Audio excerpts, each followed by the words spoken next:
बाड्राए ward number 9 के रवासिन पारा सॼे ward में फैलियल गंदगी, मिठे पानी शदीद को ड्रेनेज सिस्टम नाकारा हुअण, गिटिन में नालन जो गंदो पानी पीजी वञण सबब पैदा थींदड़ बदबू ऐं मुख़्तलिफ़ बीमारियुनि जे फैलजण ऐं टाउन इंतज़ामिया पारां को बि एक्शन न करण ख़िलाफ़ मीडिया अॻियां बुनियादी मसइलनि जे हल लाइ एहतजाज कयो वियो। वधीक ॾिसूं था सोशल न्यूज़ जे नुमाइंदे वाहिद सिंधीअ जी इहा रिपोर्ट।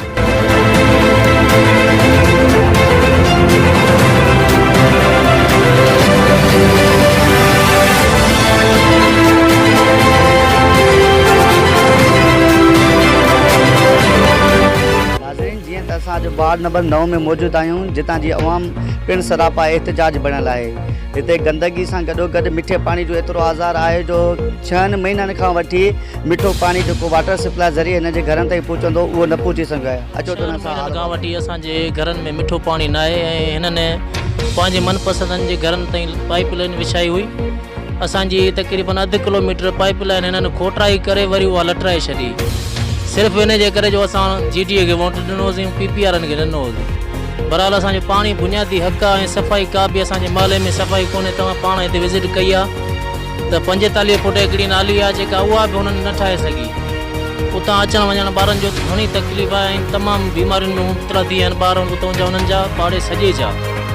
असां आला इख़्तियारनि खे अपील बि कई आहे, नोटिस बि ॾिना आहिनि। असां उन्हनि खे एप्लीकेशनूं लिखी करे असांजो मसइलो हल कयो, पर हींअर ताईं कंहिं बि को बि एक्शन न खयो आहे। इन जे लाइ असांजो एहतजाज कयो आहे त असां सां इंसाफ़ कयो। आला इख़्तियार जेके बि आहिनि नोटिस वठनि, असांखे वाटर सप्लाई ॾियनि ऐं सफ़ाई कराइजनि। असांजो इहो ई मुतालबो, जाइज़ मुतालबो आहे असांजो। इन में को बि न आहे को त असां को नाजाइज़ मुतालबो उन्हनि खां कयूं था, जाइज़ मुतालबो आहे असांजो।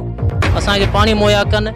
हींअर पाणी असांजो आहे 200 फुट आहे। 200 फुट हुननि जे हींअर पैंप बि पिया आहिनि टोन में, हुननि खे ख़ाली लॻाइणा आहिनि, चई करे बीठा आहियूं, पर हींअर ताईं हुननि कुझु बि न कयो आहे।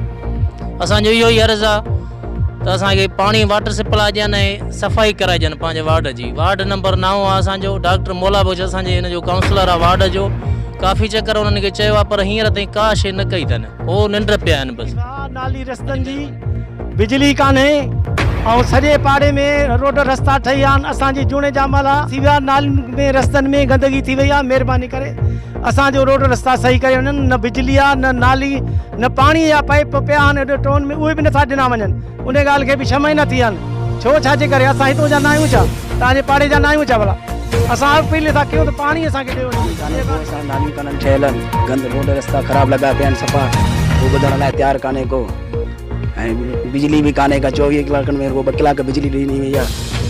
पोल बि कान्हे लॻा, ट्रांसफार्मर में कान्हे को सफ़ा। जीअं असांखे बिजली बि कान्हे का, ट्रांसफार्मर में कान्हनि के। असांखे अपील आहे त असांखे ट्रांसफार्मर ॾिनो वञे, पोल हणाया वञनि, असांजे रोड रस्ता ठहाराए वञनि, नालियूं ठहाराई वञनि। असां अपील था कयूं काउंसलर खे। असां बि तव्हांखे वोट ॾिना आहिनि ऐं ॾींदा ई रहंदासीं। असां तव्हांजे शहर जा आहियूं। लॻो पिया मसइलो, कंहिंखे चऊं था त ॿुधण लाइ तयारु न आहिनि। सभु पाइप पिया आहिनि, टोन में सड़ी आहिनि। इहो मसइलो हल असांजो कयो वञे, महिरबानी थींदी। तव्हां वार्ड नंबर 9 जे माण्हू जी दर्द कथा ॿुधी, जेके तकलीफ़ुनि खे मुंहुं ॾेई रहिया आहिनि, गंदगी खे मुंहुं ॾेई रहिया आहिनि, मिठे पाणी जे न हुजण करे आबज़ाब में मुब्तला आहिनि। बिजली जो परे परे ताईं को बि पोल नथो नज़र अचे। ड्रेनेज सिस्टम सफ़ा तबाह लॻो पियो आहे। पाणी जेकॾहिं घर मां निकिरे थो त उहो खॾनि में करे, ऐं हुन खां अलावा पाणी गंदे हुजण जे करे बीमारियूं मुंहुं थियूं ॾियनि, जिन जा तव्हां हाल वाल ॿुधा। वाहिद सिंधी सोशल न्यूज़ बाड्रे।